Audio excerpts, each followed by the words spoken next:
మాజీ మంత్రి కేటీఆర్ కు కౌంటర్ ఇచ్చారు ఎమ్మెల్సీ బల్మూరి వెంకట్. కేటీఆర్ ఒక కొత్త రోగంతో బాధపడుతున్నారని, అందుకే తనకు తాను ముఖ్యమంత్రిని అనుకుంటున్నారంటూ విమర్శించారు.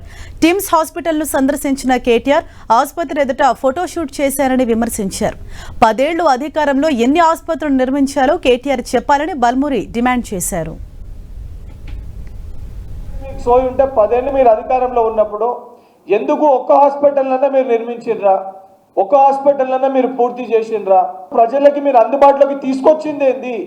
మీరు సోయి లేకుండా కమిషన్ల కోసము కకృతి పడి ప్రతి ప్రాజెక్టులను కూడా బ్యాంకులలో అడ్డగోలుగా చెల్లించాల్సిన రూపాయల కంటే కూడా అడ్డగోలుగా పైసలు దానికి కాంట్రాక్టర్ల దగ్గర కమిషన్లు తీసుకొని అడ్డగోలుగా దానికి టెండర్లను పిలిచి ప్రొసీజర్ ఫాలో కాకుండా ప్రొసీజర్ ల్యాబ్స్ తోటి మీరు పనిచేస్తే ఇవన్నింటినీ కూడా ప్రజాప్రభుత్వం అధికారంలోకి వచ్చినాక పనులని ఏదైతే మేము అధికారంలోకి రాగానే 2023లో మీరు మాకు అందించినప్పుడు ఓన్లీ 13% 13 to 14% ఈ కన్స్ట్రక్షన్ అనేది కంప్లీట్ అయింది. సిగ్గు లేకుండా పోయి దాని ముందు ఫోటోలు దిగి మేము ప్రారంభించినాము, ఇప్పుడు ఈ హాస్పిటల్ ఇంత మంచిగా అవుతుంది, ప్రభుత్వానికి మంచి పేరు వస్తే జీర్ణించుకోలేక తట్టుకోలేక విషం జిమ్మే ప్రయత్నాలు ఈ నార్సిస్టిక్ పర్సనాలిటీ డెవలప్ చేసుకొని ఎందుకు ఈ రకంగా ప్రవర్తిస్తుండో కల్వకుంట్ల తారక రామారావు అర్థమైతలేదు.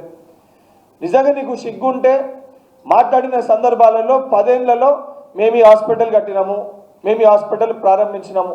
లాస్ట్ 10 yearsలో ఒక్క హాస్పిటల్ పేరు చెప్పు కేటీఆర్ నువ్వు ప్రారంభించింది. 10 ఏళ్ళు మీరు అధికారంలో ఉన్నప్పుడు ఒక్క హాస్పిటల్ పేరు చెప్పు నువ్వు కంప్లీట్ చేసింది.